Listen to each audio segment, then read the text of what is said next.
En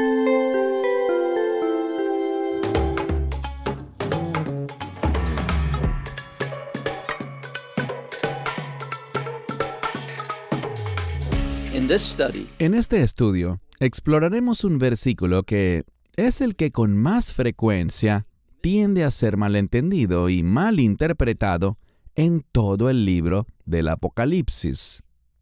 ¿Y cuál es ese versículo? Apocalipsis capítulo 3, versículo 10. En unos minutos vamos a abrir nuestras Biblias y mirar ese versículo. Yo se los leeré a ustedes. Voy a traducirlo literal y exactamente del Nuevo Testamento griego. Y para ser más específico, se los leeré del Textus Receptus. Y quiero compartir con ustedes que muchas veces, cuando vemos un versículo de las Escrituras en el idioma original, ese idioma original puede contribuir mucho a nuestro entendimiento. Pero yo les diría que en este versículo, Apocalipsis 3, verso 10, el original realmente no ayuda mucho a nuestra comprensión del texto. En otras palabras, la traducción, ya sea en inglés o en español, o en este caso, en cualquier idioma en general, ha hecho un buen trabajo al traducir este versículo al idioma destino de la traducción. Entonces, siendo ese el caso, ¿por qué se malinterpreta este versículo con tanta frecuencia? Bueno, hay algunas razones detrás de eso. Una de ellas es que este versículo es usado para probar una posición teológica, es decir, para apoyar una doctrina religiosa. Y cada vez que se usa un versículo para ese propósito, debemos tener mucho cuidado, porque hay una tendencia, y todos somos culpables de esto. Hay una tendencia cuando creemos en algo, esa es mi doctrina, esa es mi perspectiva teológica, y por lo tanto, cuando me encuentro con un versículo que apoya ese punto de vista, esa posición, esa doctrina, mi tendencia es recibirlo de buen agrado, porque dice lo que quiero que diga. Pero tenemos que ser muy cuidadosos. El hecho de que nos guste lo que dice el versículo no significa que eso nos exima de hacer una exégesis exhaustiva del texto, es decir, de aplicar las reglas de la hermenéutica y las reglas de la exégesis al texto. Necesitamos mirar ese texto con mucho cuidado, aplicando todas las reglas para interpretar correctamente ese texto bíblico. Ahora, hay otra razón, y es que en el capítulo 3, versículo 10, el versículo clave que vamos a ver, hay una palabra en griego que aparece 2 veces en el versículo 10. La primera vez es un sustantivo, la segunda vez es un verbo. En su forma de sustantivo, aparece en 21 lugares diferentes en el Nuevo Testamento griego. En su forma de verbo, aparece 39 veces. Así que en conjunto, esa palabra aparece 60 veces en el Nuevo Testamento griego, en varios libros. ¿Y cómo se traduce esa palabra? Con frecuencia, se traduce con el concepto de tentación. Tentar a alguien, o si es un sustantivo, tentación. Y sabemos algo, Dios nunca es tentado por el pecado, ni nos tienta a nosotros. Pero hay que tener cuidado, porque esa misma palabra también se traduce como prueba. Dios no nos tienta a pecar, pero Dios muchas veces prueba a su pueblo por una razón justa. Esa palabra, probar, tiene que ver con documentar algo, probar algo, manifestar algo. Permítanme darles algunos ejemplos.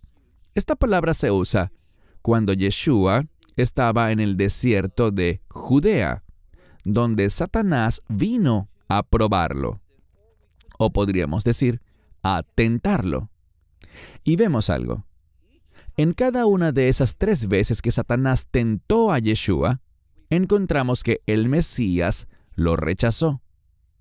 Él venció esa tentación y él se mantuvo fiel en medio de la prueba. Y por lo tanto, se nos reveló que Yeshua es digno, que Él es el Hijo de Dios, que Él no es como el resto de los seres humanos. Él es humano, completamente humano y completamente Dios, pero Él no es como otros humanos porque todos venimos de Adán, de ese primer hombre, y sabemos que la humanidad sucumbió ante la tentación en el jardín del Edén. Es por eso que todos somos pecadores. Pero el Mesías, Él probó quién era. Él mismo manifestó que no era un pecador, que no podía ser tentado ni llevado a pecar. Se documentó a sí mismo como el Hijo fiel de Dios, digno de ser nuestro Mesías. En segundo lugar, vemos que esa palabra se usa cuando los líderes religiosos venían ante él para ponerlo a prueba, con una pregunta o con una situación hipotética. ¿Y qué pasaba siempre? Superaba esa prueba y demostraba ser fiel. Sabio. Demostraba que es el Hijo de Dios. Así que esta palabra, ante todo, implica una prueba. Sí, a veces puede usarse en el sentido de tentación, pero en un significado básico, simplemente significa probar con el propósito de revelar, con el propósito de documentar algo, con el propósito de manifestar la verdad bíblica. Hay otra razón por la que la gente falla al entender e interpretar correctamente Apocalipsis 3:10. Al final de este versículo hay una declaración. Tiene que ver con los que moran en la tierra. Debemos entender algo sobre el libro de Apocalipsis.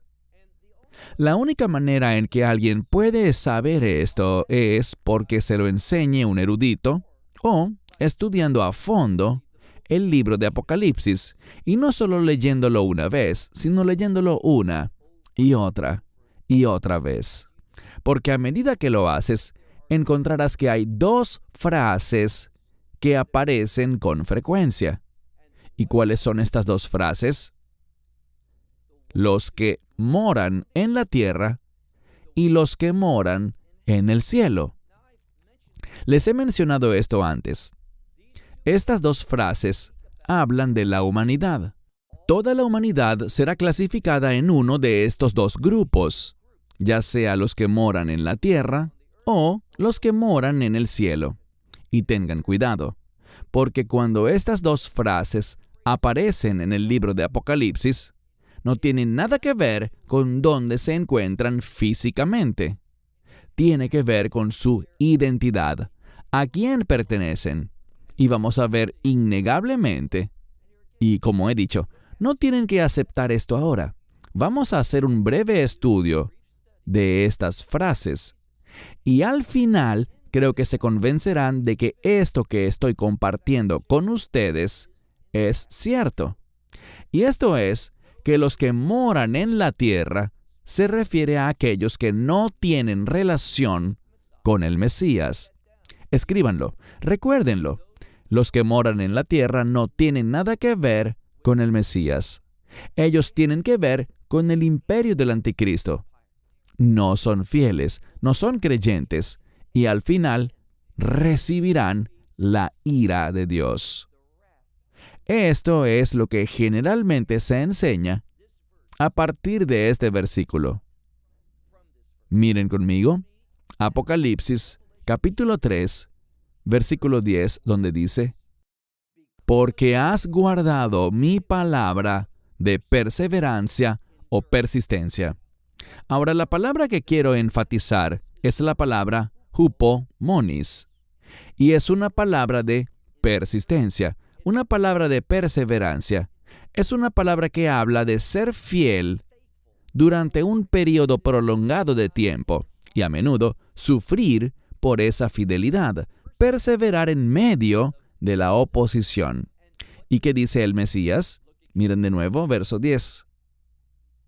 Porque has guardado mi palabra de perseverancia, también te guardaré de la hora de la prueba.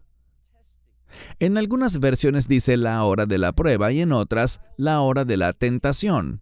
Como sea que lo traduzcas, eso no es importante en este momento. Pero vemos que hay una hora de la prueba y dice, la cual viene, literalmente, la cual es traída. Cuando vemos esta palabra, no es la palabra viene.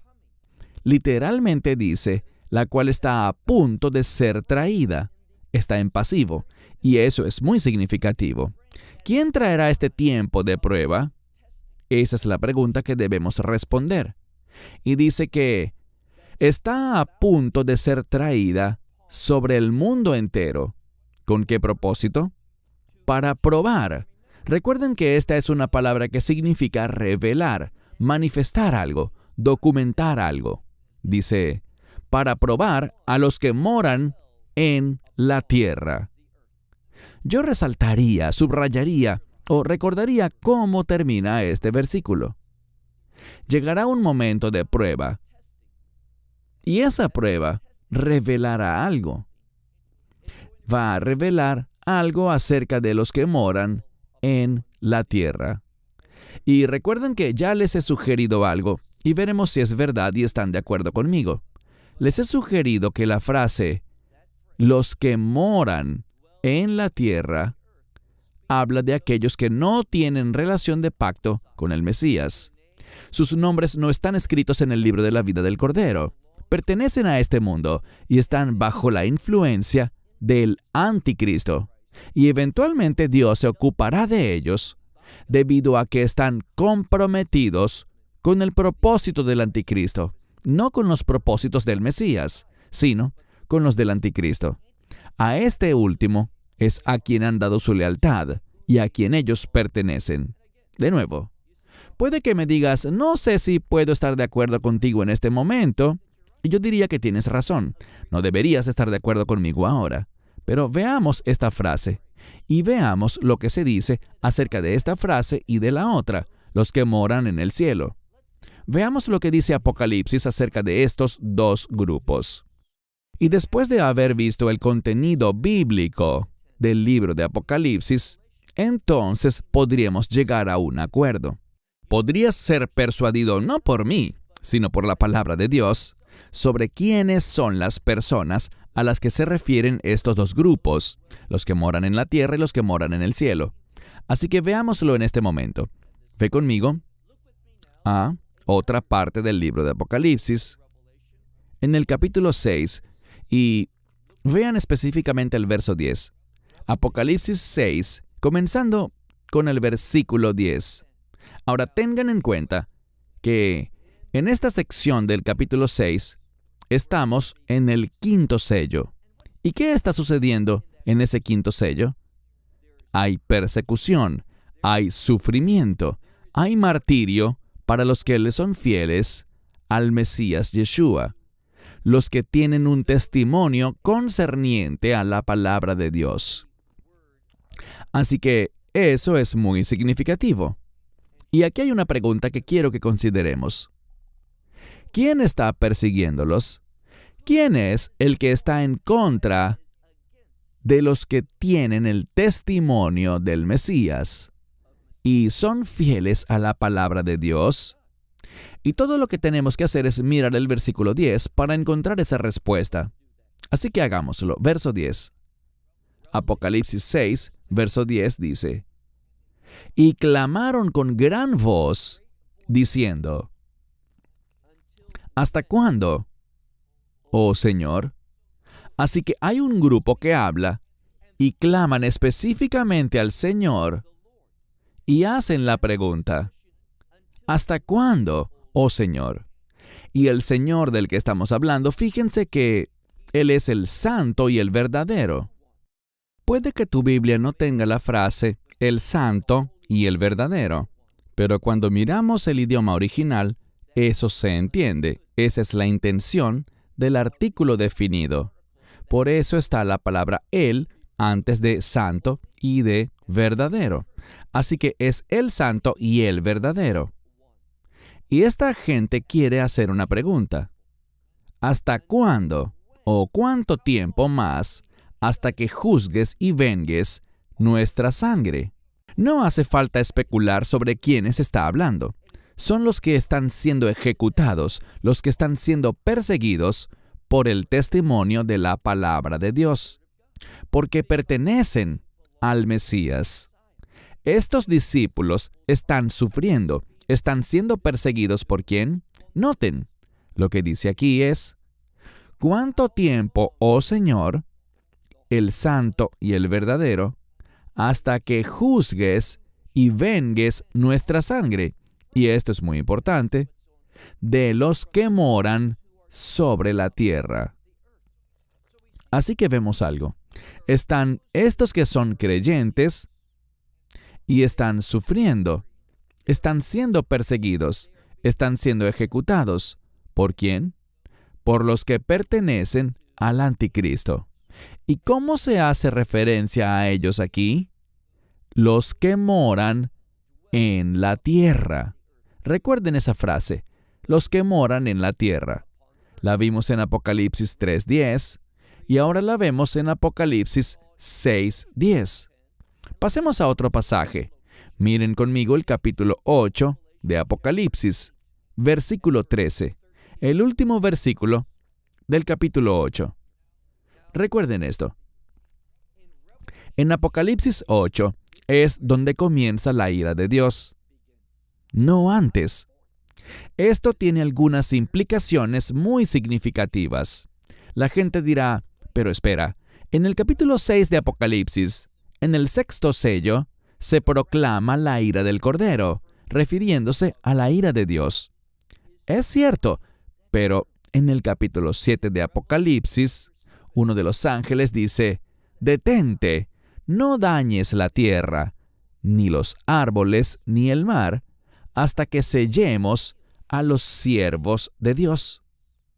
Y ese es el sellado de los 144,000 de las tribus de Israel. Y luego vemos otro evento también. Voy a dejar esto así por el momento, pero estos dos eventos preceden a la ira de Dios. Y ahora, en Apocalipsis capítulo 8, comenzando con los juicios de las trompetas, está el comienzo de la ira de Dios. Fíjense en lo que dice el versículo 13 de Apocalipsis 8. Leemos. Y miré y oí a un ángel. Les comenté que estoy leyendo del Textus Receptus. Si están leyendo una traducción que proviene de un Nuevo Testamento griego diferente, conocido como Nestle Aland, dirá algo muy distinto. Dirá un águila. Pero yo les sugiero encarecidamente que en el libro de Apocalipsis encontramos que se están usando ángeles y no un águila. Esta es una lectura alternativa y desafortunadamente la mayoría de las traducciones modernas no usan el Textus Receptus, usan Nestle Aland. Y así, lo más probable es que sus Biblias digan un águila. Pero los mejores manuscritos griegos dicen un ángel. Eso es mejor que un águila. Sigamos leyendo. Miré y vi a un ángel que volaba en medio del cielo, diciendo con gran voz, noten lo que dice, ¡ay, ay, ay! Ahora bien, esta palabra también puede ser traducida como desastre. Es una expresión que significa que algo terrible está a punto de suceder. Esa palabra ay proclama algo que no es bueno. ¿Y qué es eso? El juicio de Dios. ¿Y por qué digo eso? Bueno, basta con mirar el contexto. Dice, ay, ay, ay. ¿A quiénes? A los que moran en la tierra. por los toques restantes del shofar, que es la trompeta, ese cuerno de carnero. Y es la trompeta de los 3 ángeles que están a punto de tocar, es decir, que tocarán su trompeta. Estas trompetas representan la ira de Dios. Basta con leer los capítulos 8 y 9 de Apocalipsis. Aquí es donde encontramos los juicios de las trompetas y están relacionados con la ira de Dios, no con la actividad de Satanás o del anticristo, sino con la ira misma de Dios. Así que ahora vemos algo. Cuando leemos esto correctamente, este ay, ay, ay, que se refiere a la venida de la ira de Dios, ¿sobre quiénes vendrá? Sobre los que moran en la tierra. Y esto tiene mucha importancia. Lo que suele suceder es esto. Cuando regresamos a Apocalipsis capítulo 3, la mayoría de la gente quiere decir que esa hora de la prueba que viene sobre el mundo entero, sobre los que moran en la tierra, quieren entender que esto tiene que ver con la actividad del anticristo. Y que el ser salvado de esa hora de la prueba, ellos quieren interpretarlo como que tiene que ver con el rapto. Y yo estoy de acuerdo con ese aspecto. Sí se relaciona con el rapto, pero no estamos hablando de ser salvados del anticristo, sino de ser salvados, como vemos aquí, de estos ayes, de estas cosas que representan el juicio y la ira de Dios. Esto es lo que van a recibir los que moran en la tierra. Pero sigamos adelante y veamos otro pasaje de las Escrituras que trata sobre los que moran en la tierra. Ahora quiero que miren Apocalipsis capítulo 11, versículo 10. Aquí debemos ser muy cuidadosos, porque al comienzo del capítulo 11 de Apocalipsis se habla del hecho de que el anticristo tendrá casi, y quiero subrayar eso, casi rienda suelta para hacer lo que quiera hacer durante los primeros 42 meses, los primeros 3 años y medio de la semana 70 de Daniel. Cuando seguimos leyendo el capítulo 11, salimos de los primeros 3 años y medio para entrar a un tiempo en el que el anticristo todavía está en acción. ¿Y qué está haciendo? Bueno, encontramos que él odia a estos 2 testigos. Ahora, la mayoría de ustedes sabe que hay 2 testigos, 2 profetas, como veremos, que hablan en los últimos días. Yo sugeriría que es después de los primeros 3 años y medio, en la segunda mitad de la semana 70 de Daniel. Pero no entraremos en mucho detalle con eso ahora. Lo que quiero que vean es lo que sucede con los que moran en la tierra. Miren el versículo 10, Apocalipsis 11, versículo 10, donde dice: y los que moran en la tierra se regocijarán por ellos. ¿Quiénes son los ellos? Bueno, ya lo veremos. Tiene que ver con estos 2 testigos que Dios envió, que hablaron la verdad y fueron ejecutados. Ellos terminaron de dar su testimonio, pero murieron por su obediencia a la voluntad de Dios. Creo que eso es muy significativo. Creo que ese es un mensaje para la iglesia en los últimos días, que es posible que nos ejecuten. ¿Y quién ejecutó a estos 2 profetas, a estos testigos? Bueno, leamos con atención. Versículo 10. Y los que moran en la tierra se regocijarán por ellos, y se alegrarán, y se enviarán regalos unos a otros. Porque estos 2 profetas, estos son los 2 que fueron enviados por Dios para dar testimonio. Ellos hicieron algo. Ellos atormentaban a los que moraban sobre la tierra. Así que estos dos profetas, en su testimonio, cuando estaban testificando y profetizando, atormentaban ¿a quiénes? A los que moran en la tierra. Obviamente, aquellos que moran en el cielo, y repito, no estamos hablando de dónde están ubicados físicamente, sino de aquellos que tienen una relación con el Mesías. Ellos no van a ser atormentados por la verdad profética de Dios a través de estos dos testigos. Puedo decir, en mi opinión, que para cuando estos dos testigos están activos, la iglesia, los creyentes, estarán de hecho morando en el cielo. Pero el punto aquí es este. Los creyentes amarán la palabra profética de Dios. Estarán de acuerdo con ella y dirán amén a lo que hablan estos dos testigos. Son los que moran en la tierra y están en pacto con el anticristo, los que serán atormentados por estas palabras proféticas. Ahora vayamos a otro pasaje. Vean conmigo el siguiente capítulo, capítulo 12.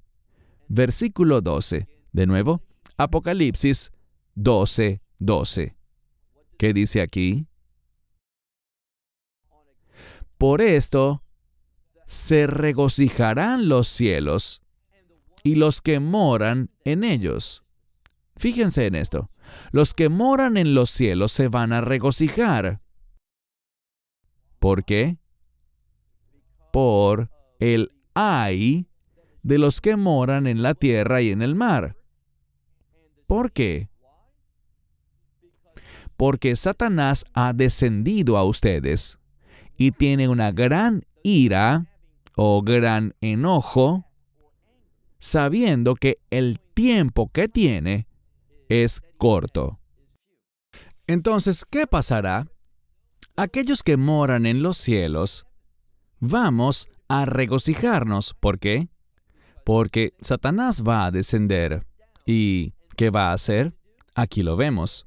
Él va a atormentar, va a traer un ay. ¿A quiénes? A los que moran en la tierra. ¿Por qué? Algunos dirán que esto parece problemático, porque ellos están en obediencia al anticristo. El anticristo es Satanás encarnado. Pero ¿qué vemos aquí? Vemos que Satanás está descendiendo, él está enojado, y nosotros nos regocijamos en el hecho de que él esté enojado. ¿Y qué hará él en última instancia? Satanás quiere causar sufrimiento. Satanás quiere que todos sufran, sin importar quiénes sean. Quiere que experimenten dolor y adversidad. Vemos que esa es la naturaleza de Satanás. Y por lo tanto, cuando Satanás está llevando a cabo sus planes insensatos, ¿qué sucederá? Lo que dice aquí. Los que moran en el cielo se van a regocijar, pero habrá ayes para los que moran en la tierra y el mar, porque el diablo viene a ustedes, teniendo gran enojo, sabiendo que tiene poco tiempo. Pasemos a otro capítulo muy importante, y se trata del capítulo 13. Vayan conmigo al versículo 6. Apocalipsis capítulo 13, comenzando en el versículo 6, donde dice: y abrió su boca para blasfemar contra Dios y para blasfemar contra su nombre y su tabernáculo. ¿Y contra quién más? Y contra los que moran en el cielo. Así que vemos aquí que este imperio del anticristo, y ese es el tema de la primera parte de Apocalipsis 13, ese imperio del anticristo es un imperio blasfemo. ¿Qué está haciendo este imperio? Abriendo su boca para blasfemar contra Dios, para blasfemar contra su nombre, para blasfemar contra su templo o su tabernáculo, y contra los que moran en el cielo. Y dice aquí le fue concedido a él, a este imperio del anticristo, hacer guerra contra quienes, contra los santos y vencerlos. Y se le dio autoridad sobre toda tribu, toda lengua y toda nación. Y ellos le adorarán, ¿quiénes?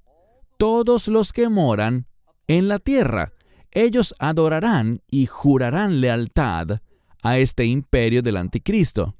¿Y quiénes son estos que moran en la tierra? Aquí lo dice: aquellos cuyos nombres no han sido escritos en el libro de la vida del Cordero, que fue inmolado en la fundación o desde la fundación del mundo.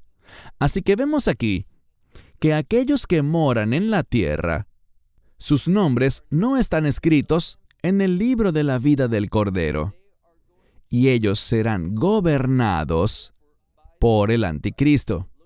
Veamos el versículo 9. El que tenga oído, que oiga. Ese es un mensaje para la iglesia.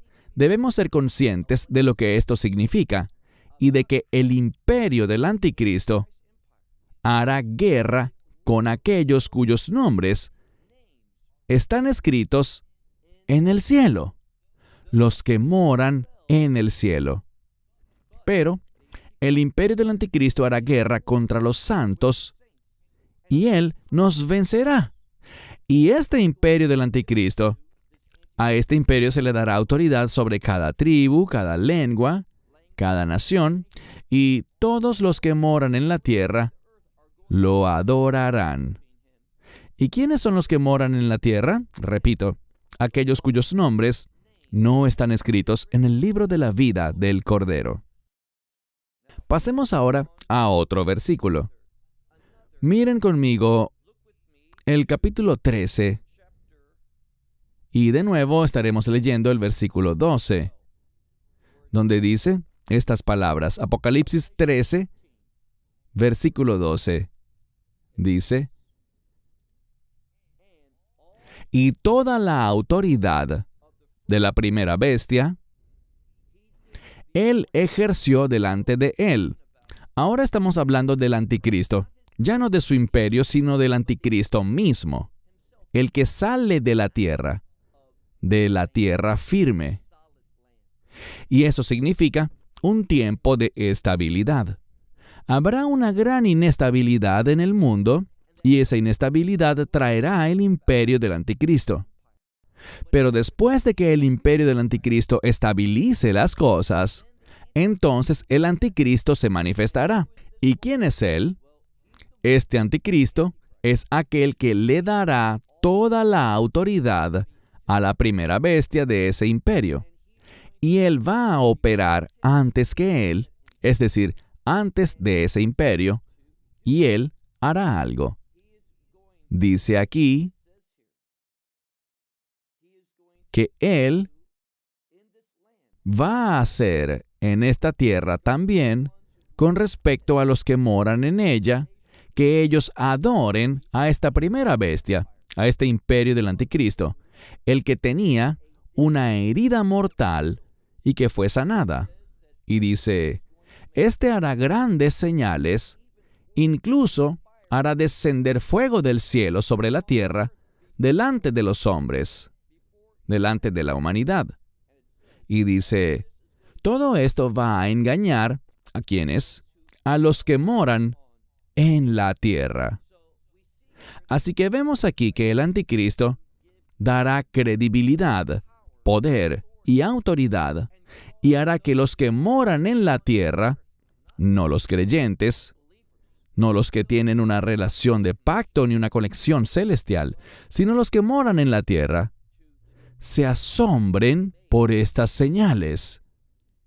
Y estas señales, que serán señales falsas, milagros falsos, guiarán a los que moran en la tierra a adorar y rendir lealtad a ese imperio del anticristo.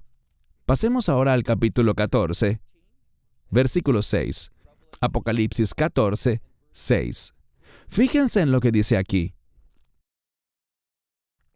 Y vi a otro ángel volando en medio del cielo, teniendo el Evangelio eterno para proclamarlo. Y esto sucederá justo antes del rapto. ¿Qué sucederá? Vemos esto, por ejemplo, en Mateo capítulo 24, versículo 14.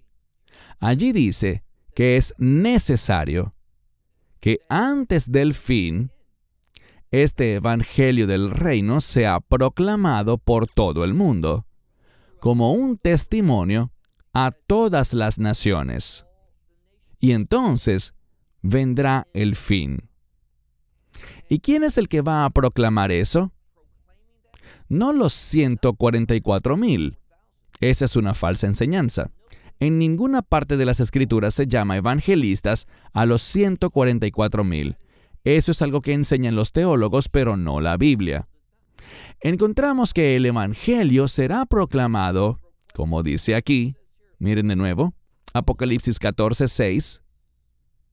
Leemos: Vi a otro ángel volando en medio del cielo, teniendo el Evangelio eterno, para evangelizar a los que moran en la tierra, de toda nación, de toda tribu, de toda lengua y de todo pueblo. Esta es una proclamación que sucede antes del rapto, antes de la ira de Dios. ¿Por qué? Dios es misericordioso. Él quiere que todas las personas sean salvas.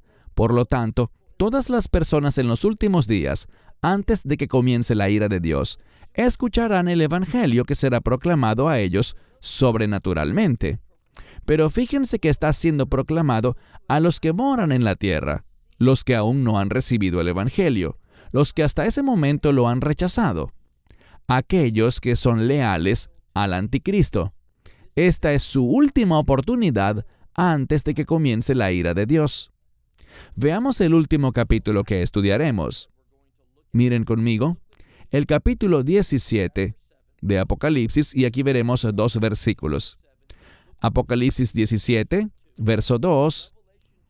Primeramente leamos el verso 2 de Apocalipsis capítulo 17.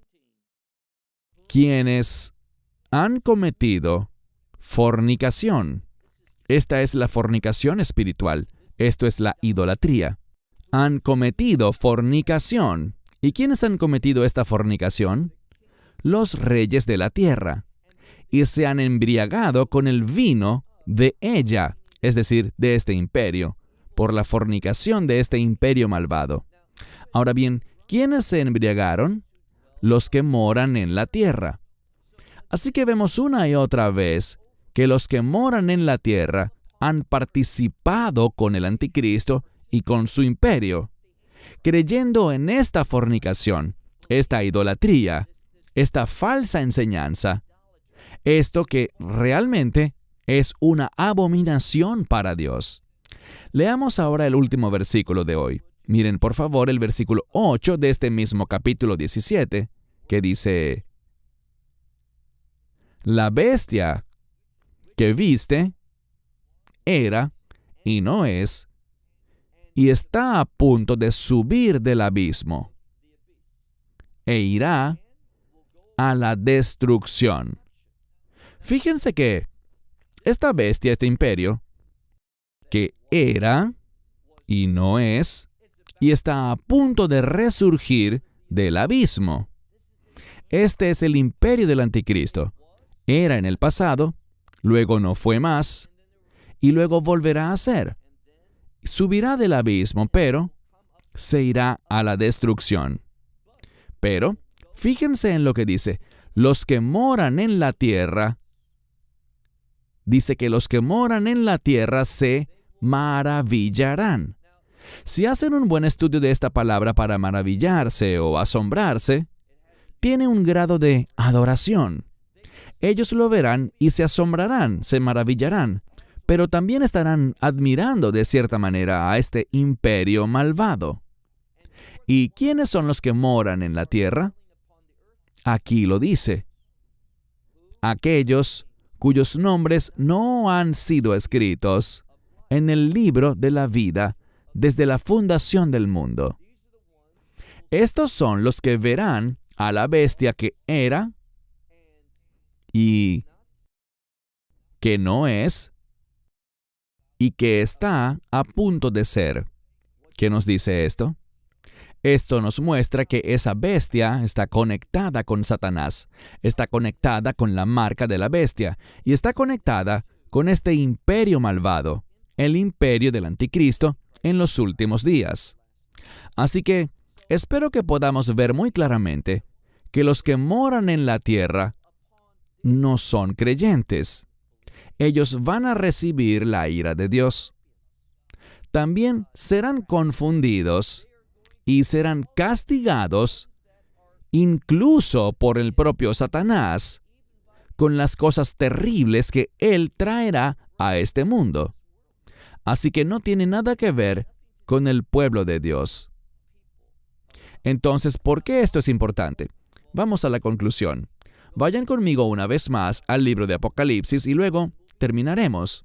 Apocalipsis capítulo 3, verso 10, que es el versículo clave, donde dice: porque tú, está hablando a la iglesia fiel, a la iglesia de Filadelfia, y esto aplica a todos los creyentes fieles en los últimos días.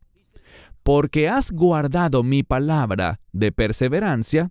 Repito, ese es un mensaje para la iglesia en los últimos días. Debemos perseverar, persistir.